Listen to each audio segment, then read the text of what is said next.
হয়, আজি বৰ্তমান আমি উপস্থিত আছো মাকুমত আৰু চৰকাৰী আঁচনিৰ অপব্যৱহাৰ হয় বুলি ইতিমধ্যে আমি বহুত ঠাইত গম পাওঁ, কিন্তু আজি আপোনালোকক দেখুৱাম এক জ্বলন্ত উদাহৰণ আৰু প্ৰকৃত ছবি মাকুমৰ পৰা।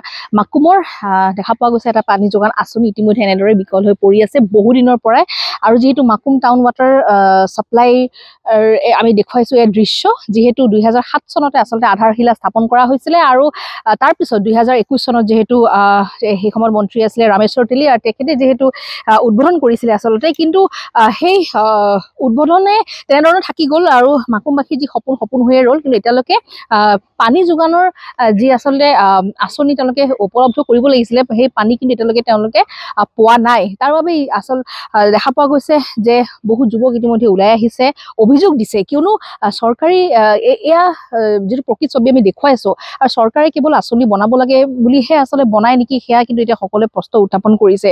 যিহেতু ক'ব পৰা যায় যে এই যি প্ৰকল্পত আছে, এই যি আঁচনি, সেই আঁচনি কিন্তু 5,30,00,000 টকাৰো অধিক টকা আচলতে ব্যয় কৰি এই যি মাকুম টাউন ৱাটাৰ ছাপ্লাইৰ যিটো স্কিম, যি আঁচনি আহিছিলে আৰু তেওঁলোকে খুব সুন্দৰভাৱে আধাৰশিলা কৰিছিলে, কিন্তু আজিলৈকে কোনো ধৰণৰ পানীৰ যোগান কোনো ঘৰতো আচলতে উপলব্ধ নহ'ল আৰু কোনো নাপালে। তাৰ বাবে দেখা পোৱা গৈছে সকলোৰে মনত আচলতে প্ৰশ্ন যে চৰকাৰী যিসমূহ আঁচনি চৰকাৰে লৈ আহে, কিন্তু আঁচনিসমূহ আচলতে কিমান ৰূপায়ণ হয় সেয়া কিন্তু এয়া জল পটপট হৈ দেখিবলৈ পোৱা গৈছে। আৰু মোৰ লগত যিহেতু স্থানীয় ৰাইজ আছে, লগতে আঁচুৰ যিহেতু বিষয়ববীয়া আছে, মই তেওঁলোকৰ পৰা কিছু কথা জানিব যত্ন কৰিম। দাদা, আপোনাৰ ওচৰলৈ আহিছো। আমি কওঁ যে আঁচনি বহুতখিনি সময়ত চৰকাৰেতো দেখিছে আঁচনিৰ পৰা আঁচনি আনিছে, বহুত সময়ত দেখা পোৱা যায় আঁচনিখিনি ৰূপায়ণ হয় বা কিছু ক্ষেত্ৰত নহয়, আৰু ইয়াৰ মাকুমত কিন্তু আপোনালোকে আজিলৈকে কিন্তু ইয়াৰ যি বাসিন্দা আছে কোনো ধৰণৰ পানী লাভ নকৰিলে, যিহেতু কোটি কোটি টকা ব্যয় কৰি আঁচনিসমূহ বনোৱা হয়। এয়া অপচয় নেকি বুলি ক'ব বিচাৰে? নিশ্চিতভাৱে চৰকাৰৰ কাৰণে উন্নয়ন কেৱল এটা শ্লোগান, প্ৰকৃতাৰ্থত উন্নয়ন তেওঁলোকে আমি কৰা নাই বুলি অনুভৱ নকৰোঁ। কাৰণ মাকুমৰ কাৰণে এটা অতি দুৰ্ভাগ্যৰ বিষয় যে আপোনালোকে ইয়াত আহি প্ৰত্যক্ষকৈ দেখিছে 2007 চনতেই এটা কেন্দ্ৰীয় চৰকাৰৰ অনুমোদন সাপেক্ষে আৰু প্ৰায় 5,30,00,000 টকা ব্যয়েৰে মাকুমত এই বিশুদ্ধ খোৱা পানী যোগান আঁচনি এই প্ৰকল্পটোৰ আধাৰশিলা স্থাপন কৰা হৈছিল। প্ৰায় আজি 18টা বছৰ গৈ গ'লে, কিন্তু আজি ক'বতে এই পানী যোগান আঁচনিৰ পৰা মাকুম অঞ্চলৰ মাকুমবাসীয়ে ইয়াৰ পানীৰ বিশুদ্ধ খোৱা পানী যোগানৰ পৰা বঞ্চিত হৈ আছে। আৰু 2021 চনতে এই পানী যোগান আঁচনিটোৰ উদ্বোধন কৰা হৈছিল। সেই সময়ৰ কেন্দ্ৰীয় ৰাজ্যিক মন্ত্ৰী ৰামেশ্বৰ তেলী ডাঙৰীয়া ইয়াত নিজে আহি ইয়াত এই প্ৰকল্প উদ্বোধন কৰিছিল, কিন্তু আজি পৰ্যন্ত এই খোৱা পানীৰ আঁচনিটোৰ পৰা মাকুমবাসী ৰাইজ বঞ্চিত হৈ আছে। হয়, স্থানীয় যুৱক হিচাপে আপোনাৰ ওচৰলৈ আহিছো। এতিয়ালৈকে এনেধৰণৰ অৱস্থা, আপোনালোকে পানী লাভ কৰা নাই। হয়, কোটি কোটি টকা ব্যয় কৰি কিন্তু আঁচনিসমূহ বনোৱা হৈছে, এয়া উন্নয়নৰ আচল ঢাক ঢোল পিটোৱা হৈছে। এতিয়া যিজন বৰ্তমান মুখ্যমন্ত্ৰী, তেওঁ কেৱল উন্নয়নৰ ঢাক ঢোলেই বজাই আছে।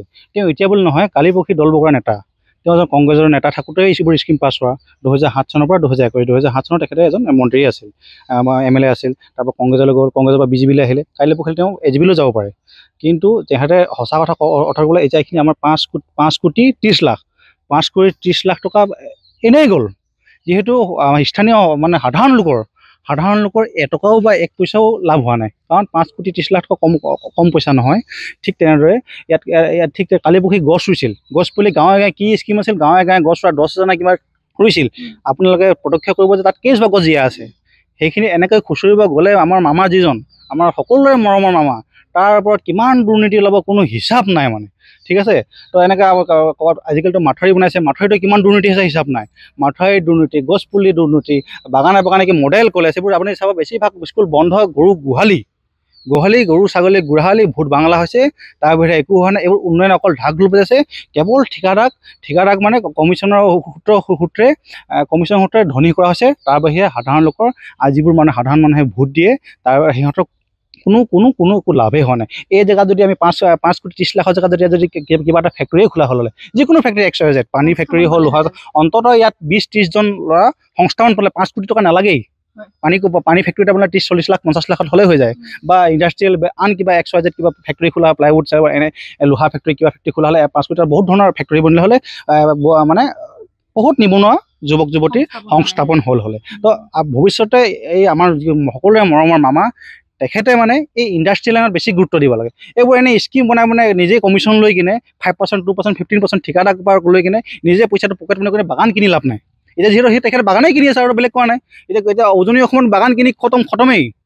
ইহঁতক কোনে কোনে সা সুবিধা যোগান দিছে সেইটো ক'ব নোৱাৰো, কোন কোন জনগোষ্ঠীৰ সংগঠনে সিহঁতক সহায় কৰিছে বাগান সেইবোৰ ক'ব নাযাওঁ। কিন্তু তেখেতে সেইটো নকৰি এতিয়া লাহেকৈ বাগানো শেষ হৈ গৈছে, বাগানে কিবা কিবি স্কুল মডেল কিবা কিবি খুলি আছে, কিন্তু সেই জেগাত সিহঁতৰ বাগানৰ অন এটা অপশ্যনত সিহঁতে তাতে এটা ফেক্টৰী খুলিব লাগে, বেলেগ এটা ইণ্ডাষ্ট্ৰিয়েল বাগানৰ লাইনত অন এটা বেলেগটা খুলি কিনে তেনেকুৱা ধৰণৰ অলপ সংস্থাপন বঢ়াব লাগে। ধন্যবাদ।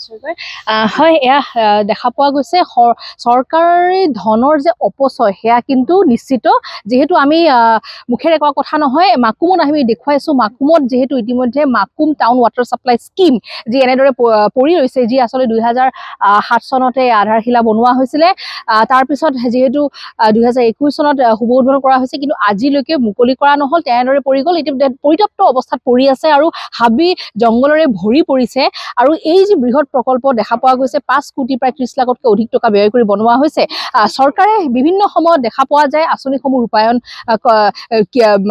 আঁচনিসমূহ লৈ অনা দেখা পোৱা যায়, কিন্তু কিমানখিনি আচলতে আঁচনিসমূহ ৰূপায়ণ হৈছে, গাঁওবাসীয়ে হওক বা আঁচনিসমূহ মুকলি কৰাই দিয়াৰ পিছত সুবিধাসমূহ আচলতে ৰাইজে লাভ কৰিছে নে নাই, সেয়া কিন্তু চৰকাৰে চোৱাটো বা দৃষ্টি ৰখাটো অতি এটা গুৰুত্বপূৰ্ণ কথা হৈ পৰিছে এই মুহূৰ্তত। আৰু চৰকাৰে সকলোৱে আহ্বান জনায় যে চৰকাৰে যাতে এইখিনি যি পৰিত্যক্ত হিচাপে যিখিনি বস্তু আচলতে চৰকাৰে আঁচনিসমূহ যে লৈ আহে বা ৰূপায়ণ কৰে, সেইখিনি বিশেষ চকু দিব লাগে আৰু ৰাইজৰ যি সমস্যা, সেই সমস্যা কিন্তু অতি সোনকালে সমাধান কৰিব লাগে।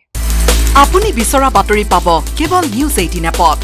নিউজ 18 এপ ডাউনলোড কৰিবলৈ স্কেন কৰক এই QR কোড। গুগল প্লে ষ্টৰতো পাব এই নিউজ 18 এপ।